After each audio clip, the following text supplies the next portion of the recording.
Today's video is about a new Hamilton reaction video.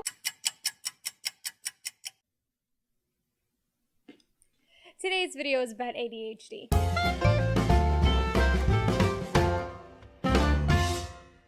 Hey guys, it's Katie. Welcome back to Music Major Vlogs. So I've mentioned this before here on the channel in passing, but for those of you who don't know, I suffer from moderately severe ADHD, and all my college professors just said, "What?"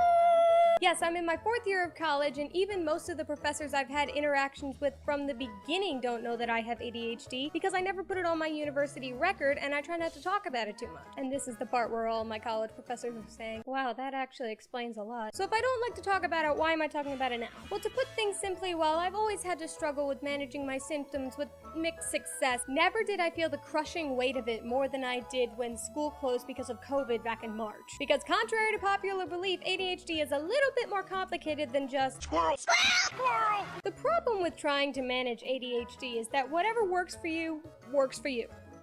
Until it doesn't. And at the beginning of the year, I was on a really positive trajectory recovering from a particularly difficult semester last fall. So to have the rug pulled out from under me so suddenly left me in a position where I didn't even know how to climb out of the hole anymore because all of my usual coping mechanisms had been stripped away. This would culminate in me laying in bed and saying to myself out loud, I need to go practice. I need to go practice.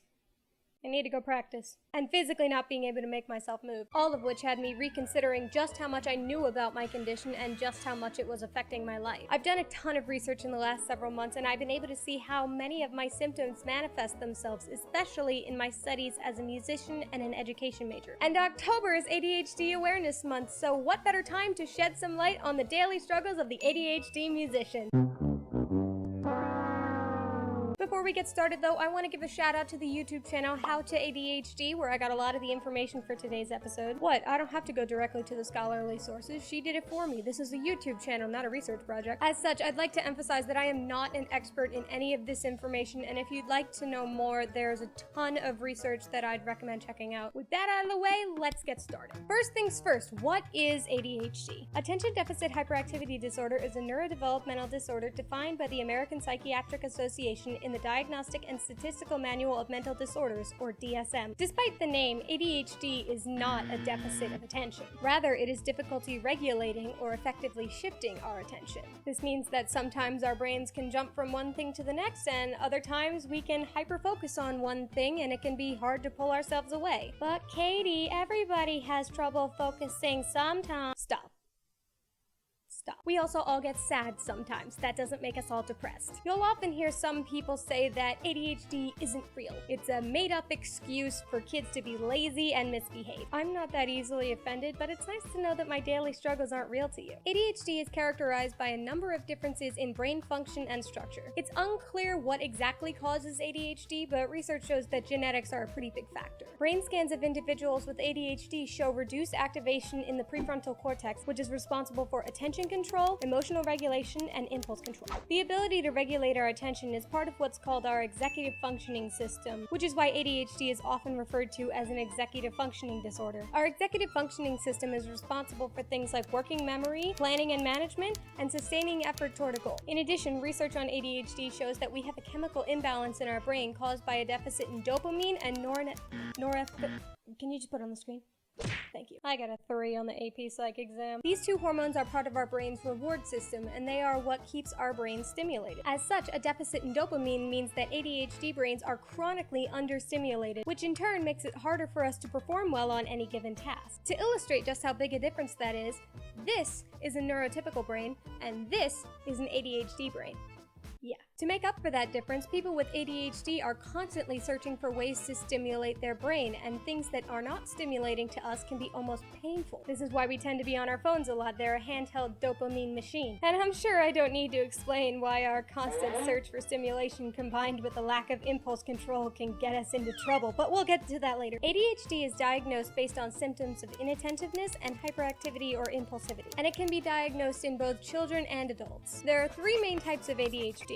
primarily inattentive, which was my diagnosis, primarily hyperactive, and a combination of both. The primarily hyperactive type of ADHD is probably the kind you're most familiar with. These are the kids that are bouncing off the walls and can't sit still. Primarily inattentive ADHD is your daydreamers, or the kid that's still working on their tests long after everybody else is finished. You'll often hear the inattentive type referred to as ADD, or attention deficit disorder, which was the general term used for this condition before the term ADHD was coined. Even though I was diagnosed with primarily inattentive ADHD, I do have my moments of hyperactivity. Maybe not to the extent that I'm bouncing off the walls, but I certainly tend to fidget a lot. Like, my class ring that I wear is probably off my finger more than it's on my finger. I'm gonna lose this thing one day, and it will make me very sad. Although we separate ADHD into these three categories, not everyone experiences the same symptoms, and their symptoms can range in severity. This is because ADHD is a spectrum disorder, much in the same way that autism is. No two cases are the same, which is one reason that finding the correct treatment for ADHD can require some trial and error, and what worked when you were 9 may not work when you're 21. An ADHD diagnosis requires at least 6 symptoms that are beyond what is age appropriate, and those symptoms have significantly impaired multiple aspects of the person's life. These symptoms must have persisted for at least 6 months, been present since before the age of 12, and can't be better explained by a different condition. Things are made even more complicated by the fact that ADHD often coexists with other conditions such as learning disabilities, anxiety, or depression. This is one of the reasons that ADHD is often misdiagnosed, especially in girls. 2 boys are diagnosed with ADHD for every girl, even though research shows that boys and girls are equally likely to have it. Girls are far more likely to be treated for depression long before they receive the correct diagnosis. Why is this? Because boys more often have the hyperactive type, which is easier to recognize and more often warrants intervention because these are the kids that make a lot of noise. Girls, on the other hand, are more likely to have the inattentive type, and in a classroom full of 30 kids, the teacher's not nearly as concerned with the kids who are quiet as they are with the kids who cause trouble. So depending on the severity, there are a lot of kids, especially girls, that can just go right under the radar. However, diagnosis or no diagnosis, it's still an uphill battle, which brings us at last back to music. So here are 8 symptoms of ADHD and how they've affected me as a musician and a student. And I want to emphasize that I am just one case study. These things may not be the same for everyone. Number 1, distractibility. This one's pretty self-explanatory and also why a lot of times I put my phone in airplane mode when I'm trying to practice. But lest you think technology is the only distraction in this world, think again, because I could lose my train of thought just by seeing a little tiny baby leaf fall past the window. Is that a spotted lanternfly? Neurotypical people would be shocked at just how little control we have over this. Because our attention shifts back and forth so much, there's always a ton of noise going on up here. When we get distracted, it's very easy to completely lose track of what we were doing. And even once we finally realize we got distracted, it's hard to get back into whatever we were doing because our brains are a little bit like small children. They don't like being told what to do. I think the best way I've heard it described is your brain is switching between 30 different channels and somebody else has the remote. So many times I say to myself, I just gotta force myself to do it. And it just doesn't work that way. Number 2, lack of impulse control. The reason we let ourselves get distracted even when we know we're supposed to be doing something else. I talked earlier about trying to make up for a dopamine deficiency, and until my brain is properly stimulated, I'm not gonna be able to do that crushingly boring assignment that was due 3 weeks ago because that's just gonna make it worse. Compare it to always being thirsty. If you're trying to run a marathon while you're chronically dehydrated, you're not gonna get very far. So our brain's natural response is to quench that dopamine thirst, no matter how important the marathon is. This is also why I've stopped bringing my phone with me to classes and rehearsals whenever possible, because I've gotten myself into trouble more than I care to admit. Must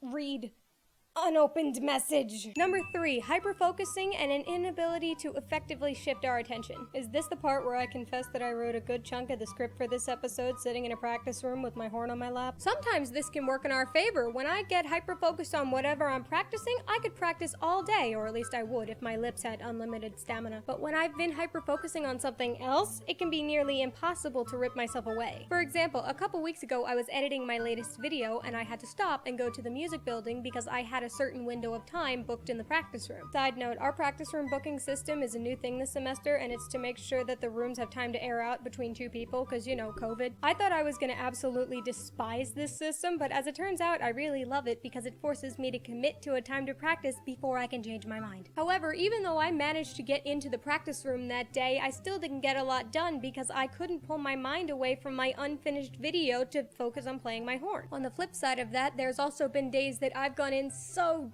desperately wanting to get things done and just not being able to make myself focus no matter how long I sat there. Number 4, a skewed sense of time, especially considering the fact that we spend a lot of times trying to reel ourselves back in after getting distracted. ADHDers have a tendency to underestimate just how long it'll take to do the thing. This of course leads to number 5, difficulty planning and prioritizing. Many of us with ADHD are notorious for being habitual procrastinators. We look at that project that's due soon and think, oh, I better get that started. And then we get asked by our roommates if we want to watch a movie and we think, I don't think it'll take me that long. I can do it later. We often don't get a sense of urgency until the deadline is about to smack us in the face, by which time it's often too late. Number 6, emotional dysregulation. Did you know ADHD affects your emotions? I didn't. This isn't a symptom you'll find in the DSM, despite the fact that it shows up in a ton of ADHD research. ADHDers experience normal emotions, but sometimes our emotional reactions will look a bit more extreme than is necessary to the average bystander. A lot of times we'll be told we're too sensitive or we need to grow a thicker skin. I spent half an hour the other day crying because I was so overwhelmed with how much I had to get done for class the following morning. But then once I finally got done, I looked back and thought, wow, I made a big deal out of that. But at the time, it almost felt like life or death because I had to present something to my class. Which leads me to number 7, rejection sensitivity. Now,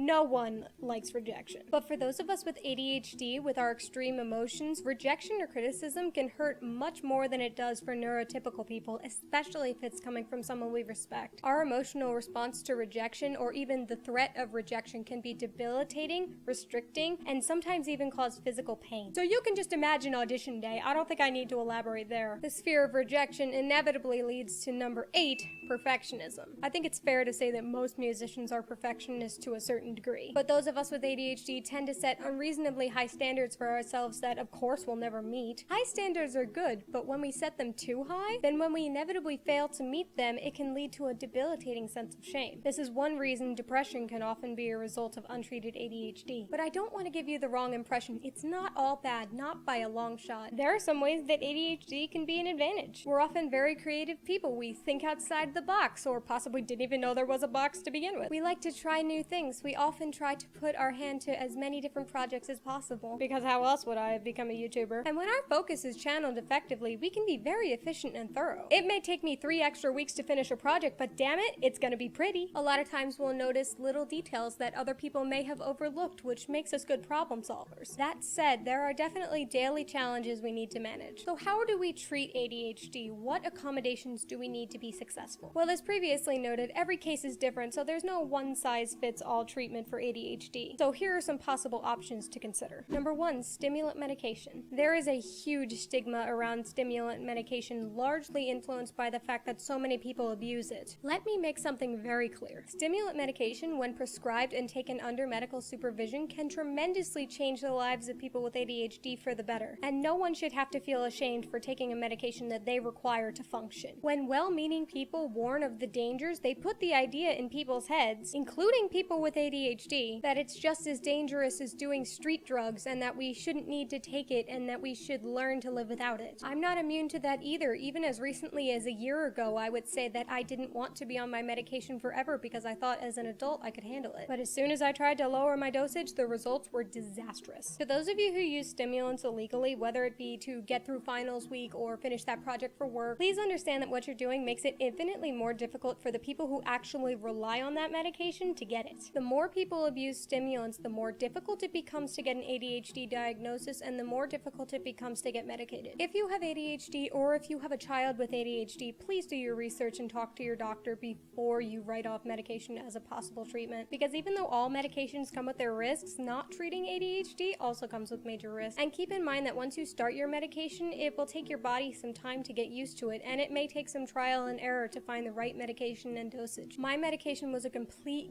game changer when I first started taking it. Before I was diagnosed, I was always that kid who was inside during recess because I had work that I hadn't finished. When I got medicated, all of a sudden I was outside for recess every day. All that said, it is true that medication is not right for everyone, so talk to your doctor. Alright, let's move on. I'm starting to sound like one of those drug ads on TV. Number 2, behavioral therapy. This is often done in lieu of or in addition to medication. It's something I've personally never tried, but I have considered. The main type of therapy recommended for adults with ADHD is cognitive cognitive behavioral therapy, or CBT, which focuses on how your thoughts affect your emotions and behaviors and gives you tools to help manage them. There is also dialectical behavioral therapy, or DBT, which can help with emotional dysregulation and mindfulness, which means being able to notice your thoughts and emotions without reacting to them. For kids, because their brains aren't developed enough yet for CBT, it's better for their parents to learn strategies from therapists and use those strategies to help manage their child's behavior, which is called behavioral therapy. All of these therapies are designed to provide you with skills to help manage your ADHD life and provide a perspective on your problems that comes from outside your own brain. The most important part of therapy, though, is making sure you have a good relationship with your therapist. Number 3, organizational strategies. These might be some of the skills you would learn in therapy or strategies you've come up with yourself or you've learned from an outside source. I pretty much never found myself using the planners that they provided to us in school because they just weren't structured in a way that allowed enough flexibility for my ADHD brain. I've tried things like taking pictures and screenshots of things, making weekly to-do lists in my phone, putting reminders on sticky notes on my wall. Most recently, I've been using something called a bullet journal, which I've been using for about a month now. I'm not gonna go deep into the inner workings of the bullet journal. I'll just link to a video tutorial in the description. But the bullet journal is a very flexible system that's great for people with ADHD and was in fact designed by somebody with ADHD. It's a little bit of create your own adventure, but probably the most useful part of the bullet journal is that it includes a system called migration. This means that when you inevitably don't finish everything you intended to that day, you can either migrate it to the next day or schedule it for a later date. I've got stuff I've been migrating from day to day for a month now. Eventually it'll get done. The fact that this system is so flexible is great for navigating this increasingly uncertain world. Back at the beginning of the year, I was using weekly to-do lists that I typed into notes on my phone, and it was working well, but when all hell broke loose in March, I was never able to get back on track for the rest of the semester. You can see in my bullet journal that I missed a few days this past week, but once the dust started to settle, it was really easy for me to pick up where I left off and get started again. So again, link in the description to a video on how to make your own bullet journal. So what have we learned today? Well, I hope that you've learned that ADHD is a lot more than meets the eye. And that it's not just me being lazy when I say I have a hard time practicing. For a long time, I would either not mention or try to downplay the fact that I have ADHD because I didn't want people to think less of me. I didn't want them to pity me. The stigma around ADHD, as well as mental health in general, makes us hesitant to talk about it, and the less we talk about it, the less we understand it. Since my diagnosis, my parents have always kept their high expectations of me and have said, ADHD is not an excuse. And it's definitely not, but somewhere along the line, I internalized that as make it look like it doesn't exist. Now, I'm not blaming my parents for that, but that obviously is not a healthy mindset to have. And if I had been able to talk about it more, I might have actually dealt with my problems rather than try to deny them. By breaking the stigma around mental health, more people will feel able to speak up about their struggles and create a network for sharing stories and learning from each other, so more people have access to the resources they need to thrive. And as a musician, I've been very successful, but my success is dependent on how I manage myself and the support I receive from others. And I'm truly blessed to have a ton of supportive people behind me. If you have ADHD, you know someone with ADHD, or you just want to know more about it, I've provided a list of resources in the description for you to read further. In the meantime, if you like this video, you should give it a big thumbs up, subscribe, and ring that bell for more from me. You can also follow me on Twitter and Instagram. The links are in the description down below. Thanks for watching, and I'll see you real soon.